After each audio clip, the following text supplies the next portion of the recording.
Hello everybody, welcome back to the channel. If you're new here, hi, my name is Bash Harry. This is the Harry Knit.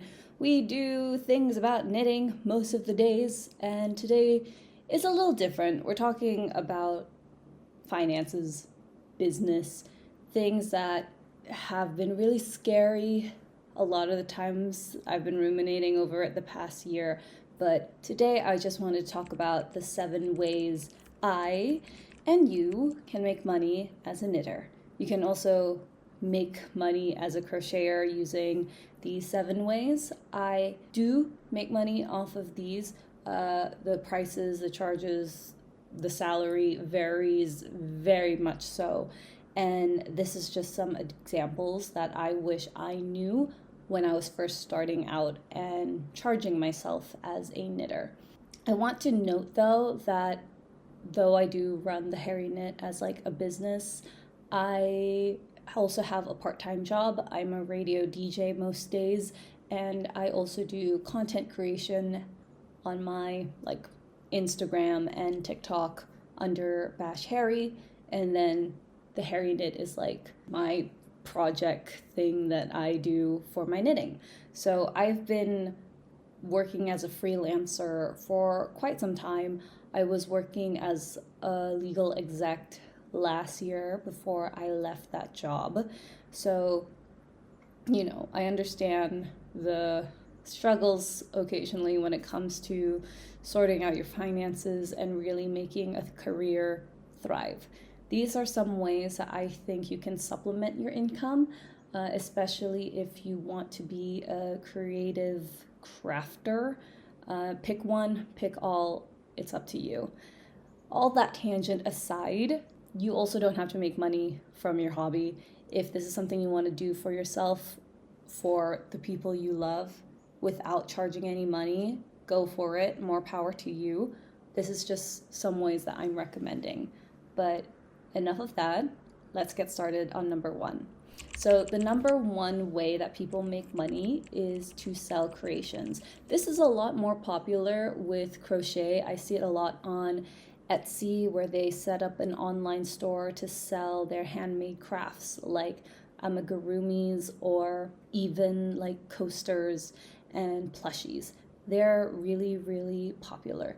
I personally, due to where I'm based in Brunei, I don't make money from selling my creations online, simply because the cost of creating the pieces, shipping them out to wherever would just be too expensive for me personally. But I know that there are very many successful people who sell their crochet and knitting online, whether that is clothes, crochet, pieces, etc. My one thing when it comes to selling creations like plushies or even flowers that I've seen on TikTok and Instagram is that people can get burnt out by making, because it is just so tiring to do everything yourself, especially since it's handmade. So I want you to be mindful of that when you're thinking of selling your creations online. Some people that I follow, like Uncomfy, they do drops, which I feel like is a lot more consistent, or at least they just make everything in bulk, and then when that sells, and then they have another drop. I would probably do that if I did decide to sell pieces like clothes, which is my main focus. But for you, maybe you would like to do a made-to-order system. That's up to you. Another way that you can make money is craft fair and markets. I have not participated in one yet, but I'm hoping to very, very soon. Participating in like local craft fairs or just general markets are usually very fun to meet with people and just interact with the community that you've built in your local county, your town, your country, wherever.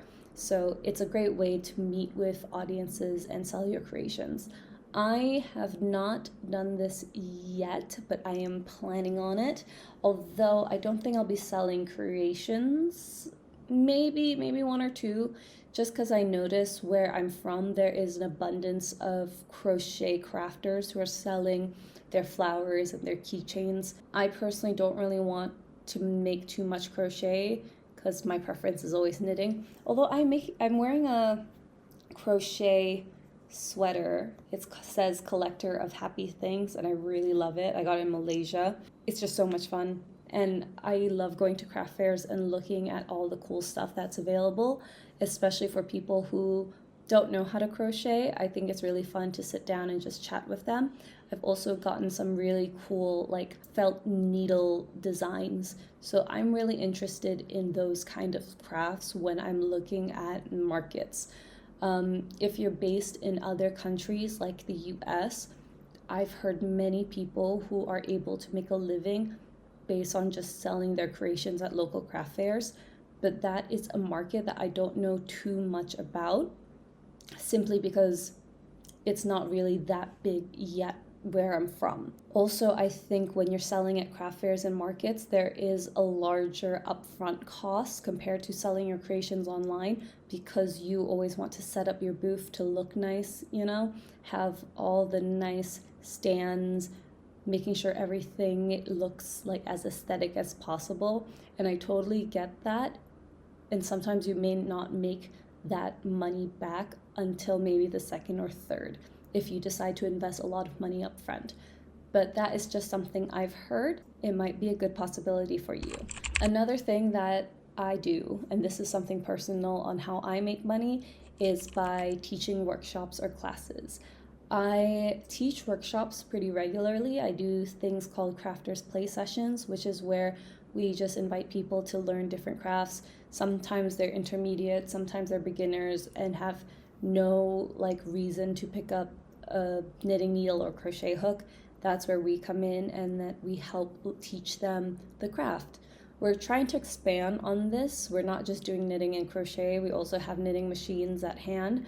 This one is a little bit more of a logistics thing, because you have to organize with the venue, you have to charge however much you think you deserve, as well as creating materials like videos on how to knit, for example.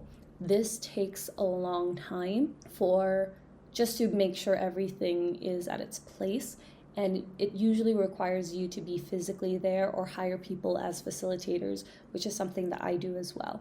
It is very tiring, I will say that. Whenever I do a workshop, it's about 4 hours, and you can get very tired very quickly, especially if, it's a hot day and you're running around like I usually am. It does get very tiring. That being said, it does feel amazing when I'm able to teach people a new skill that they haven't learned before, or they were really struggling at first.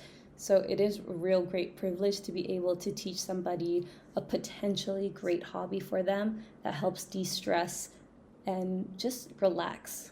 Because that's really the point of crafting, isn't it? To do something with your hands and just take it easy. Another thing that I've done that helps me make money as a knitter, although I don't do this too much, is taking commissioned work. There are people who do made to order and custom work based in the US and the UK and Australia, basically everywhere in the world, who request custom orders. So for example, they usually ask for custom sweaters or tops. My mode of preference that I usually get are scrunchies and hats, specifically those because they're pretty small items, and then I can charge a relatively mid price. I say mid is about $30 to $50 depending on the intricacies of the design. And the reason why I mostly go for those kind of items is because I know sweaters and dresses for kids will still cost a lot of money for me to make. And I realized that it is really hard to kind of justify a dress to the average person. Let's say they asked me to make a dress for their kid that they found on Pinterest, and I quote them maybe $200 for the materials. That is not a justifiable price for them, because they could just find a similar dress on Shein, which is totally fair on their end. We can talk a lot about why people don't really value handmade work like they did before. But ultimately, that's the choice of the customer and the consumer. You go to knitters and crocheters and crafters who can make you pieces that you want, that takes time and effort. that might cost a lot more than what you can find on Shein and H&M. So keep that in mind. You want to base your commission work on things that are what you can reasonably make and charge for the people that you're intending to sell it to. Maybe one day someone accepts a sweater for $200, but right now that's not feasible for me to charge any less. Maybe more, I don't know. But yeah, I think that's one thing that I have to think about as like a designer and a knitter, is that I can't accommodate for everyone's choices when it comes to their clothing. And I also don't think you should too. I think when it comes to choosing commission work, pick designs that you know you can do relatively well and that won't put you too much brain power, which I feel like happens quite often, at least from my own personal experience when it comes to working with customers who want specific pieces but might not want to charge or pay that exorbitant amount of price to them. And that's why I usually focus on simple items like scrunchies or hats or even bags, sometimes bags. Another thing that I do to make money as a knitter, which you're watching it right now, are YouTube videos.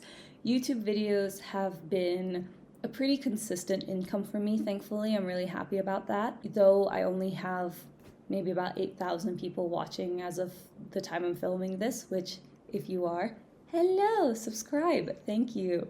It is thankfully pretty consistent. YouTube is a really great income if you are consistent, if you make quality videos. They don't have to be high quality, they just have to be quality, and you have something to say in a particular niche.